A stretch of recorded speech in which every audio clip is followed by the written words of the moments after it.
观众朋友，我们一路看到中日冲突升温，身处风暴核心的台湾岂能置身事外？但看看我们有这样的明代，还需要敌人吗？苗博雅居然抛出了金门开战，台湾照常上班的神逻辑，炸锅了！他立刻改口说没有，共军上岸，我会第一个死。大家一看是苗博雅哦，那就难怪了，听听就好。一个连公馆圆环拆迁抗议都会落跑的人，你省省吧。依照苗博雅的逻辑，台北被炸，高雄还能继续 BLACKPINK 演唱会吗？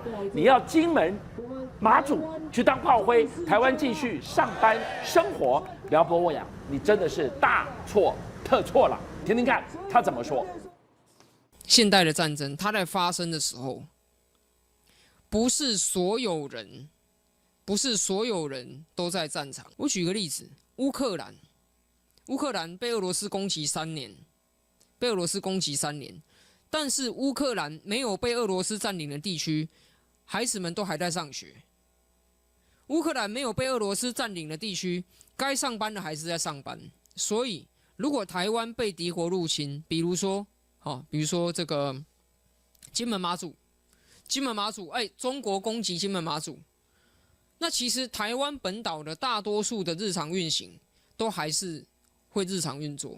好啊，你苗博雅继续马照跑，舞照跳啊！金门人、马祖人当你的炮灰，你的意思是刚好而已吗？所以你的意思是台湾有事，大家要当没事吗？你看有这样的一个民意代表素质，大家听了就摇头。如果真的开战的话，台湾还是一样马照跑，舞照跳，该上班的上班，该上学的上学。金门马祖被打，金门马祖人该死，同岛一命不是你们都挂在嘴边的吗？所以照他的逻辑，他们都当炮灰，台湾人在后面量着，金门马祖还在吗？然后是这样的意思吗？小局书大家通通收起来了，你花了多少钱？7500万。所以你刚刚讲到那个小局书，我们现在也都拿到了。那看的小局书跟牌看一样啊。苗博雅之前开直播说，如果金门马祖这个遭攻击，台湾本岛仍然可以维持一般的这个生活作息，上班上学，而且还用乌克兰跟俄罗斯现在打的这2、3年的这个战争，还有很多没有被占领的这个地区，还是一样维持日常的生活。但就跟大家讲，乌克兰跟台湾是多少倍的这个差距？乌克兰的土地面积是台湾的16倍大，人家有多少的众生啊？不管是乌东、乌南正在战况激烈的地方，连不是在乌东的哈尔科夫第2大城跟首都基辅都时不时遭飞弹攻击，你说他们怎么正常上班跟上课？更不要说在乌克兰的中部跟西部，也常常会传出来战火。你说暂时生活如常，就有退役将领打脸这个苗博雅。因为苗博雅说，这个打仗了或者说大家都生活作息如常，可是呢，如果老共现在它的这个飞弹射程是涵盖全台湾，台湾只有36000平方公里。你如果暂时被封锁的话，电水都出问题，我们的能源只能供10天不到2个礼拜。那这样子没电的情况之下，退役将领就说，如果家里是用免治马桶那个电动冲水马桶的话，你没电，你连马桶水那个都不会冲水啊。所以你问苗博雅，你的底气是来自哪里？你觉得台湾可以这样子撑下去？所以大家一样维持上班上学，都不用怕这个战争发生，没有人上战场，是这样的意思吗？全网炸锅了，开心的看拖又去扯以色列了。对，所以这就是苗博雅的这个套路。你看到吗？他说单纯说出事实和尝试会被扭曲的面目全非，是这个国家的悲哀。有你这种民意代表，才是这个国家和社会的悲哀。为什么？因为你既然拿823炮战，823炮什么时候啊？很多年轻的观众当年都还没出生啊，67年前，你67年前有现在 F-16跟这个歼20、F-22战斗机，67年前有东风系列的这个飞弹吗？所以你既然拿823炮战来讲，然后结果被骂爆了之后呢，他又深夜又反击了什么？他说：“那我就拿以色列来讲，以色列的国土面积只有台湾的这个60%那么大嘛，以色列可以讲好，我顺着你的逻辑，以色列打加沙的，请问你加沙走廊可以幸免吗？加沙走廊从北到南，在以色列的攻击之下，没有办法正常上班上课，连吃饭饮水都有问题啦。那你说以色列的非交战区都一样照样上班，是废话。以色列去打加沙，不是加沙人打以色列，所以你用以色列讲来比喻不伦不类。而且以色列在中东地区啊，周遭的这个黎巴嫩啊，还有这个叙利亚，还有旁边的约旦，能跟以色列比吗？以色列是强权而且人家有铁球，我们有什么？我们有铁桶吗？所以苗博雅，你别闹了，也难怪反启明还会笑他。他说哦，你把以色列跟台湾对比，乱扯一通。台湾面对的是对岸全岛打击，从南到北，台北的政经中心、竹科、高雄港口，全都在导弹射程以内。而且以色列人民他的这个铁穹完成的这个拦截任务，大概是10分钟。以色列军方要求10分钟之后，你才能继续出来做你的这个事情或工作，因为他们以色列要求每一个民宅或机关学校都要有所谓的安全室。安全室一旦这个发生了这个战事，或者是被攻击、被空袭的时候，他赶快躲在安全室里面。请问台湾的建筑法定规定，我们有安全室吗？更何况他们的安全室在同一个楼层，我们不是。我们的这个小局数不是告诉大家往地下1楼、地下2楼避难。好，空袭警报响了，我们就往下跑到 B1、B2 躲起来。你以为躲10分钟就可以上来吗？通常躲1-2个小时或10天半载或半天上来了，空袭警报又响了，又往 B1、B2 去躲。我们这样跑上跑下，光是这样跑都超死大家了，怎么上班？讲不赢人家啊，就开始去扯说上来我第一个被抓，我不会投降，要死我也第一个死。大家想说别人也就算了，你苗博雅，大家一听，审啦，因为他这就是情了，再加上为什么审吧？记不记得9月中的时候，当时台北市政府要拆公馆圆环，然后你跟着民众去抗议，结果看到民众开始暴打警察的时候发生冲突，你见苗头不对，苗博雅你就紧接着把脚底抹油，心酸就绕跑了。你现在告诉我们说，一旦发生战争，你会第一个被杀或者是被抓，审吧。你是第一个跑掉，第一个绕跑吧？看看你之前，我要叫你绕跑哑，你还会跟大家讲说哦，这个你会跟大家牵手在一起，然后恐怕你会跟那些权贵一样，第一个想办法挤上机位，往美国或日本先逃。那怎么办呢？台湾如果有事，我们还能寄望谁？是那些冒着9G 的超级的压力，把自己脖子练得很粗很粗的飞官，把自己的命拉回驾驶舱的这些英勇的飞官。可偏偏今天晚上，观众朋友太危险了，我们最强的 F-16V 的战机，一位菜鸟飞官居然被高大狙力给瞬间压昏，失去了意识，短短6秒之内。飞机直坠，再晚个1-2秒，连人带机就都没有了。问题是，这已经是他第2次居力昏迷了。我们就问，台湾 F-16V 的飞官绝对是1等1的一时之选，能上飞机，能上去捍卫我们台海的领空，那个都要求在9G 的要求之下的。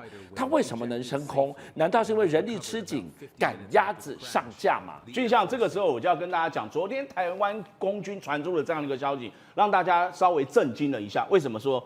因为台东这个空军的制航基地一向是这个台湾空军飞行员的摇篮，他们昨天在进行 F-16飞行的这个例行训练的时候，却发生飞行员的一个大狙昏迷。大狙昏迷，他本来飞行到2万英尺的高空，后来呢，没想到因为大狙昏迷，他整个飞行员没有办法去操控战斗机了，整个急坠14000英尺，坠落到6000英尺左右。幸亏他的左右的僚机和长机一直呼叫他，把他给叫醒了之后，他赶快把这个战斗机的这个拉平了之后，才没有坠海发生意外你可以简单跟我们讲一下，飞在那个云霄之上那个大狙的那个压力有多可怕，有多致命？来，这段画面就已经非常真实的重现，它甚至会让你昏迷。Top Gun， 它已经演给你看了。你刚看到的就是飞行员当昏迷的时候，他会出现一个孔状视野，就是瞳孔慢慢的变小，旁边的这个眼睛、眼白周遭都变黑黑的。他其实还有一些知觉，只是他没有办法去操控他的战斗机的。要不然就是灰视或者是黑视，灰视就是周遭的这个视力看到的东西都变黑白的，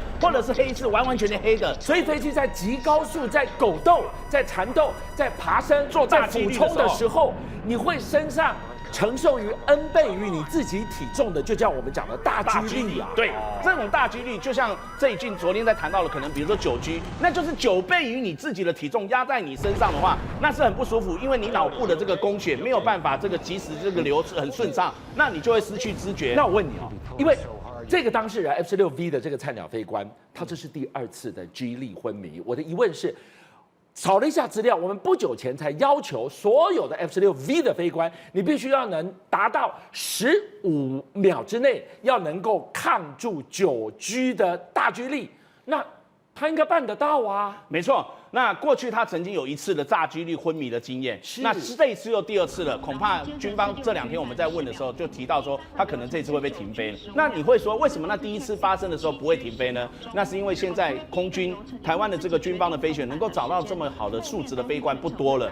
那飞官不够多的话，那他只有一次的经验，你就要判定他不能再飞行，一来对他不太公平，二来对军方的人力有恐怕吃紧，所以就干脆还是让他继续飞，只要没有出大状况。只因为我们的飞官人力吃紧，过去就一直被质疑说，砸了这么大钱买了一堆的新飞机来，可是飞官有那么多吗？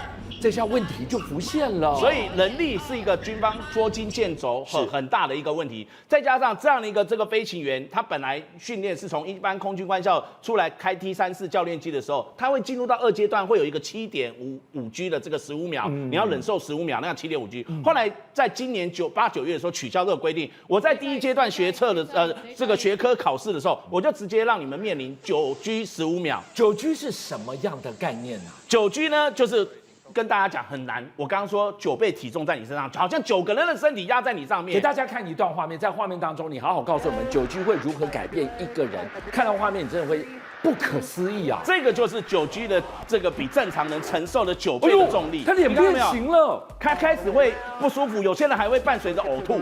那通常是整个就是陷入这样的一个整个。完全好像他没有办法去做动，他操控他的这个战斗机。一开始你看到，大家仔细看一下这段画面啊，这是华邮记者，他要去感受一下9G，你等下注意一下9G压在他身上，那个脸又变一个老婆婆的感觉，所有的原本非常 Q 弹的肌肉被9G往下一拉，变形了。每多一个 G 就是多一个你自己的体重压在你身上，是9个 G 就是多了9个你自己压在你身上。你血液流不通的时候呢，你就会昏过去，那你就跟大家讲。我们一般在玩那个云霄飞车游乐园的是4到5G，但是如果你多转几圈的话，就可以达到7、8G 甚至9G 了，那种就是很难让人家能够承受。那以前已故的参谋总长沈一鸣，他曾经在当年为了避免说他在开战斗机、开飞机的时候，避免他飞行我刚刚讲的黑市，整个 break out 之后，他不断的去锻炼自己的颈部。我以前采访很多空军的飞官，他们几乎都是脖子蛮粗的，不是脸红脖子粗，他相对的那个肌肉的这个整个线条都很明显。也就是说，他们甚至跟外国人站在一块，也很明显的这个冲撞。这个画面圈起来，其实你仔细看哦，他这跟一般人比起来，你看。我们的腮帮子在这个地方，对，我们的脖子其实会再缩进去一点。可是沈一鸣他不是，他几乎脖子跟腮帮子是齐的下来，耶，所以这样子可以加速他们的这个血液流通比较顺畅。是，然后再加上他们经常会做一些重力训练。以前我也听劳志强我的学长讲过，他们经常要做这样的训练，因为你常看飞行员，他们会不时要回头看一下自己后面的这个6点钟方向，或者往右回头看6点钟方向，都是让你的血液循环快，血液循环加速，不会中断，让你脑部缺氧，而承受的这个。不要说9G 大 G 力以上，比如说8G 那种表情，绝对是受不了的，不是演得出来。就像刚刚那个华邮记者一样，就拿我们常看到的电影《汤姆克鲁斯捍卫战士》Top Gun，大家都说哇塞，汤姆克鲁斯你演技真好啊！这个开战斗机这个激励的这个表情受不了，然后接近昏厥的状态。可是后来记者访问他，还有包括同剧组的演员讲。阿汤哥，这不是演的，那个表情不是在演，不是演，他是这么痛苦，他亲自上阵，然后很痛苦，他是真的感受到那个G力，而剧组在拍摄的时候就采用了7.5G 到8G 的强大的这个引力，等同于在阿汤哥身上有725公斤的这个重量，所以你就知道说这不是一般的人可以承受得了，也就至于说你连G力都抗不了，那你怎么抗中？观众朋友，中日的冲突越来越失控。今天聚焦的重点是，怎么可能出现的火控雷达去锁定人家的事情太离谱了。但是，当你调出了辽宁号航母的航机图，你就会发现他很故意耶，故意闯入了美日预先已经公告的军演水域。那么中国呢？没想到今天又丢出了另外一段看似来路不明的音档，强调我早就知会过日本，日本你什么都知道，你不必装无辜。问题是有没有搞错？这不正是你亲门踏户的证明吗？航母开到人家家门口，你还怪人家 F-15升空监控？日本没有要松手的意思哦，他居然联手俄罗斯中俄的轰炸机空中绕行日本，刚好这个轨迹一套叠，跟辽宁号的航机嘟嘟好叠的把把把，证明你是要惹事吗？而随着中日冲突越来越失控，接下来要怎么善良？好，俊嘉哥还有报行的观众朋友，从11月7号，日本的高市早苗首相说了台湾有事，这边有事的这个话之后，我就说未来1个月甚至到3个月，所谓中国不怂，日本不让，这个状况对峙还要持续下去，而且都已经到什么地方去了？观众朋友，中日之间，包括他们的国防部长跟这个最高的领导人、总理跟这个国家主席，他是有可以机会对话的，但现在热线都不通，所以呢一触即发，或者是一个误判。真的很危险，观众朋友，刚刚俊亮哥跟大家讲，是我们关注到了日本的防卫大臣小泉进次郎在礼拜天凌晨的半夜2点钟开记者会，讲的就是为什么中国大陆的辽宁舰上面的歼15对日本的 F-15战机进行火控雷达，直接照射以后锁定，对不对？那这个事情我们昨天已经跟大家讲得很清楚了。可是今天最新的发展要跟所有这个报线的观众报告，就是说中国大陆方面呢提出了反制。你日本是干嘛？没事找事哈？怕狼的话救狼吗？明明我们去演训这件事情都有跟你通报，你明明知道，而且我们这个照射算什么吗？照射其实也没有真的发射，就像是拿个手电筒。好，对一个看不清楚的地方照一下而已，这哪有什么米家？哪有这么轻描淡写的？我们第一时间我们讲过，那个火控雷达一旦锁定你，下一个动作就是扣扳机，就是对你展开攻击耶。那所以军事专家的话你要听嘛？我刚刚所讲的是引述中国大陆的军事专家，他说这个就是手电筒打开照一下而已，哪有什么？可是我在这边负责任跟观众朋友报告哈，火控雷达叫做 Fire Control Radar， 打开。全世界所有的战斗力飞机，你去问台湾的战斗力飞机，我也认识啊，那就是被锁定啊，嘿是新功亏都会逮击呢，叮，我要被射击了。那为什么发生这种状况？观众朋友，今天直接摊开证据来看呢，这个是中国大陆央视旗下账号叫做玉烟谈天，他发送了一段语音，让大家听看看说。中国如何证明日本早就知道要去演训，而你又故意起飞 F-15，然后还故意挑事，所以日本自己找麻烦。来听这段所谓的打脸录音。日本海上自卫队116舰，我是中国海军101舰，我编队将按计划组织舰载机飞行训练。This is China Navy Warship 101. Our formation organizes shipboard aircraft flight training as planned. Over. Chinese warship 101. This is Japan warship 116. I copy your message. 我看有现在变成了看起来中方是有预先告知日本，我没有刻意去故意去闯进了你们公告的水域，你不能说我惹是生非啊。好，所以呢，录音画面直接放出来了，观众朋友，你听到中方直接告诉你说我们要进来演训了，我是中国海军101舰，我编队将按计划执行舰载飞机训练。那日本的回应就是说，用英文回答嘛，对不对？好，他没有讲中文，他说我收到你的讯息的，观众朋友，所以有录音有真相啊，明明就有通知啊，可是细节里面有魔鬼，魔鬼藏在细节里呀。观众朋友，来跟大家讲一下为什么日本方面他会这么生气，因为刚刚录已经听完了，是告诉你说我要来了。那一般的演训，好，比如说我就讲简单的一个例子，一般的演训，如果今天要在台海火炮试射，观众朋友都知道，以前有过联合利剑，对，他有没有提前一个礼拜告诉你那个区域？那是必须的，所有的这些船只不要经过，安全，那个就叫有计划，对不对？第二个，你在广播的时候，你广播讲说，我这里是101舰，时间是什么？是在下午2点钟的时候。那12月6号那个时间，它在什么地方呢？观众朋友，你把这个图打开来看，你就知道了。今天57报新闻跟大家抽丝剥茧，听完了这个录音，看完了这个航机图，你就知道答案了。中国大陆的辽宁舰，它要出发的时候，在大陆海域还在我们这个图外面这里它播送了这个就是广播以后，让日本的自卫队知道说它的船舰要来了。可是我听到你说你要来了。我收到你的讯息，那日本刚刚有个女生的声音是，我收到你的讯息，对不对？收到讯息之后，你要来了，你要去哪里？他不知道啊，因为他并没有提交演训报告啊。而这张图是什么？观众朋友，很快的跟大家报告一下，这是冲绳本岛上面有美军的加手纳基地，这就是日本的辽宁舰中国的辽宁舰来的一个路线，它是这样子走的。但俊阳哥，你翻一下我的这个路线虚线图。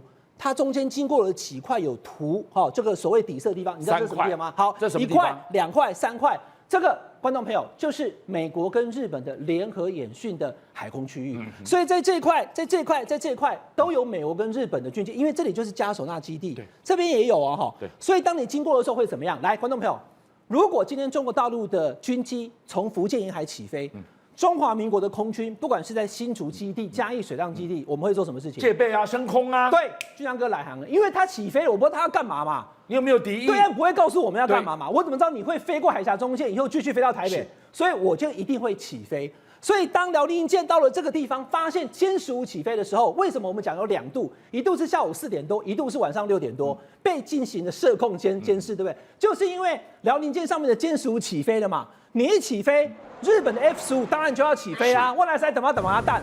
结果一起飞之后的后面那段才是重点嘛，后面那段就是当 F-15跟这个歼152个对峙的时候，歼15打开了火控雷达去照射了 F-15嘛，而且呢2度的照射，意图要攻击，意图要射击，所以日本方面才很生气啊。那你今天倒回来，观众朋友，今天的那个录音只是告诉你在出发之前我要来了，对。但是你有跟你讲说我要来了，我要用火控雷达照你了，我要把你打下来了吗？没有嘛。所以为什么后来这个日本的防卫大臣小泉进次郎才讲说，我们根本没有收到他要来我们的演训区，对，可是他来了，我们只好起飞，我们起飞也就起飞了。我怎么知道起飞之后，对方居然开了火控雷达将我照射，把我锁定住？我就觉得听到这个地方，突然一个想法念头，观众朋友，你有没有觉得这像是一种养套杀，或者你讲请君入瓮，他就等你 F-15起飞，他就准备要对你，这一切都是绵绵相扣的剧本，只是你进到了剧本而已。哇，这样就太可怕了。所以观众朋友很清楚了哈，我们今天没有要帮日本讲话。日本虽然台日友好，可是军事方面的事情，我觉得台湾应该要冷静。只是有一说一，告诉大家，时间是12月6号，发生事情就是中国辽宁舰它走了一个会经过美国跟日本的演训区。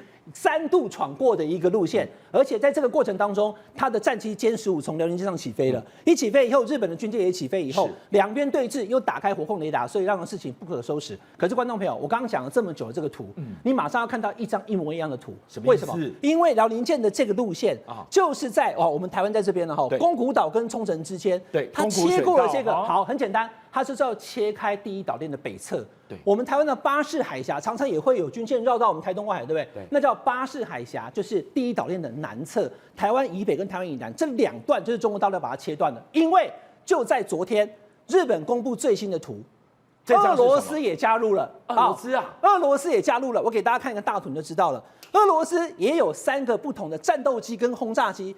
从这个日本的北边这边，你看哦，俊相哥，这是管制机跟战斗机在这边绕了一圈。对。可另外这一台它的轰炸机呢，2架直接从这个日本北方一路这样子跑下来以后，好。跟这边的有没有黄色、粉红色跟这个就是樱桃色的轰炸机跟战斗机合流以后，又切进来，又上去，又回来。来，观众朋友，就是这一段哇，宫古岛跟冲绳嘛，你这一条不就是刚刚上页我们看到的辽宁号一模一样的航行图？所以这个路线就是中国大陆要突破美日的第一岛链。宫古岛跟冲绳本岛的那一条有没有？来给大家再看一次就很清楚。来，观众朋友，导播给特写好了，这一段路线就是刚刚我给大家看到的。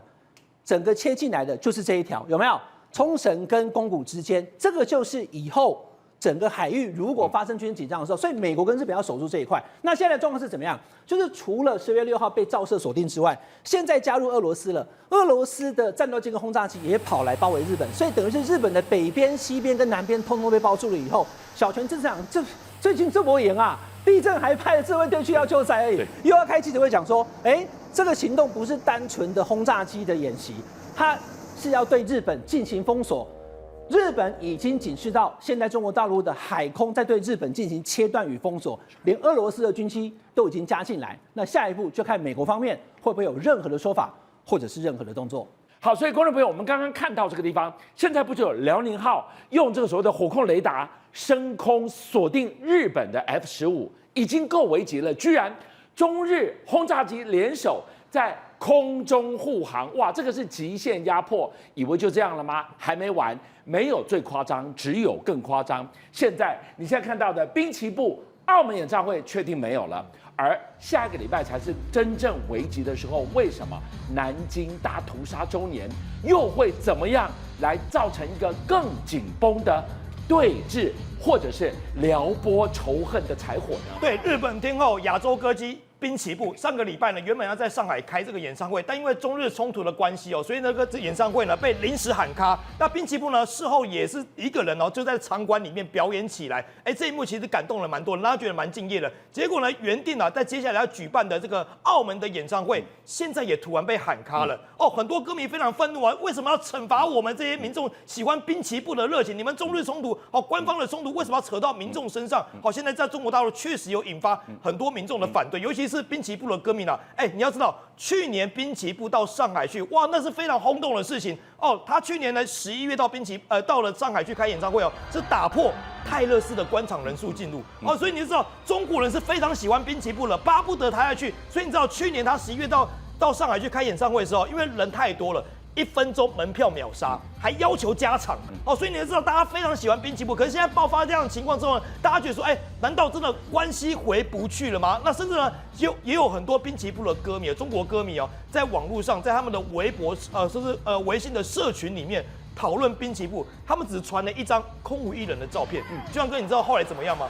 警方按叮咚上门找人了。为什么这样都不行？为什么连这样都不行？对，为什么这样都不行？这是我们一般人心声嘛。但是他们就觉得，当下警察的说，你们不能讨论这东西，而且要把群组直接解散，而且要把这些里面参与讨论的这些好友通通删掉。哇，直接看着他要删掉他觉得非常紧张。我是做错什么事情吗？我只是讨论滨崎步的演唱会，这样也犯法吗？所以你看，现在官方在山阴峰点鬼火进了滨崎步演唱会，最后逼出的那一场。对着1万多个空位空唱，不准你讨论。为什么？我就是要禁绝他。还没有完。为什么我讲到说，今天空中的压迫越来越紧，连民间的交流他也不想松手。这一切都是精密算计后的，叫做狗屋外交。这是什么东西啊？以前我们对中国大陆的印象是战狼外交，但现在《经济学人》最新报道说，现在已经不是战狼外交了，现在是狗屋外交。什么意思呢？他不是要来惩罚你，他是要导正你的行为，把你关在这边，让你无法动弹。他的概念是这样的，让你威慑力十足，直接把你封锁起来。好，所以说中国大陆现在只要谁跟他唱反调，我就用狗屋外交来对待你。现在简单说，日本一句话说，台湾有事，日本有事。好，我一步一步。轰炸机来了，是辽宁号来了，全部把你关进去，我让你红线我画的。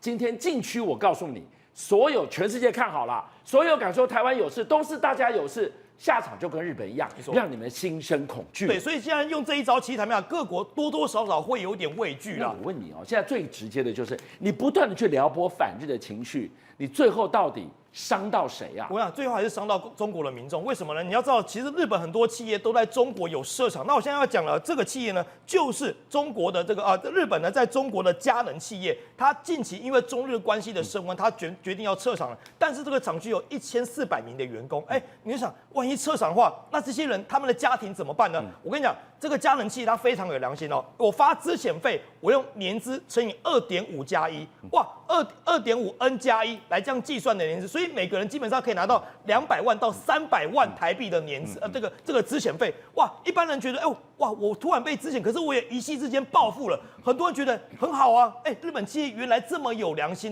你资遣我还给我这么多的资遣费，而且不只有资遣费而已他也帮你这些员工，因为大家都老员工了，有点感情了，我帮你没核心工作所以你看日本企业对中国人是非常照顾的，结果没想到呢，中国居然对日本人，而包括日本政府做出这样的行为，这样真的合理吗？我们现在更担心的是这一场中日冲突，这个星期讨论已经用射控雷达、火控雷达去锁定，紧张对峙到最高点，战机都来巡航了。真正恐怖的是下一个星期，为什么？南京大屠杀88周年，到时候又会撩拨出怎么样的一个仇日反日的情绪呢？对，我们知道12月13号呢，就是日本南京大屠杀的88周年。那这个时候呢，中国现在不断的铺陈这样的仇日情绪，到头来我跟你讲，还是伤到中国的民众，因为现在中国民众对日本的暴力之气越来升高了。好，我们光看去年918的时候，就有中国民众到日侨学校杀了10岁的男童。你要知道，莫名其妙，你杀人家男童干嘛？莫名其妙。那坦白讲，就是因为中国现在弥漫着一股仇日的氛围，暴力之气油然而生，所以很多民众他可能心情受到影响了，他自己心中的愤怒值升高了，他就会找人来报复。去年918的时候就发生这样的事变，那大家很担心现在也不是只有这样的情况最近几天，其实在日本你遇到中国人的话，可能要特别小心一点，因为你看日本有女员工哦被中国籍的男同事来刺死。这个是发生在千叶县里面，为什么呢？这个中国的那个男员工啊，其实他跟这个日本的女主管呢，其实之间是有些不合的情况。好，那因为大家彼此可能工作上有些情绪，那是难免，大家聊一聊，聊开了问题，针对问题解决问题就好了。大不了你就离职嘛，如果真的合不来你就离职嘛。结果这个中国籍的男员工后来他预藏了一个水果刀，当这个女上司跟他沟通的时候，他只有把刀拿出来直接刺下去，你就知道在中日冲突日益升高的此刻，这样的社会新闻、这样的社会案件会被无限的放大再放大，而且也不是只有针对日本人，针对中国人自己打中国人，甚至中国人自己杀中国人，这样情绪、这样的事件也逐渐增加当中。最近在海南三亚也发生了这样的血案，怎么说呢？这个其实已经事发是2年前的事情了，2年前的一场小纠纷，什么纠纷呢？行车纠纷。我只是车子被刮到一下，结果2年之后呢，我该继续跟那个刮我车子的人约出来谈判，一言不合直接刀子划下去，3个人受伤。为什么会发生这样的情况？2年前你的行车纠纷，你2年后把人家约出来谈判之后呢，一言不合再继续杀人家，有这样的天底下有这样的事情吗？所以其实这样一路听下来，你一开始你从这一场中日的冲突，最后撩拨的反日的情绪，社会行为已经被点火了。是，没有想到那一股杀戮的气息，甚至反噬到中国自己，反而害到自己内部的冲撞，内部的无止境的反社会。政府在喊日。他们在反社会而且重点最可怕的是什么？现在可能连中国大陆的官方都管不住，压不住那个情绪，而且连警察都无法抓到人，这个是让中国民众现在最担心的地方哦。最近啊，在这个吉林省就发生这样的一个情况，有一个民众啊，有一个嫌犯啊，他最近才刚出狱，结果没想到他自己在开视讯的时候讲说，我现在随身备2、3把刀。我可能随时都会可能继续行凶这样子，甚至他出狱之后呢，甚至也真的有行凶的动作，也杀人了。他直接嘲笑警方根本抓不到我，你根本没法定位我。好，那我自己活1天算1天了。所以你看，他光报复这样的情绪自己关出来这个情绪已经连续杀了9个人。所以你知道，现在中国人升高这个仇日情绪到头来还是害到自己啊。57报新闻的所有好朋友，军相又来了，谢谢大家。是你们的订阅数加持了我们，让我们在4月6号中午过后破100万了，多不容易！你知道每一天晚上9点到11点，他在播的时候，我要盯着直播人数升还是跌，一觉醒来我要去看有多少人来点阅。一段时间你们给了我100万的订阅，真的无限感激。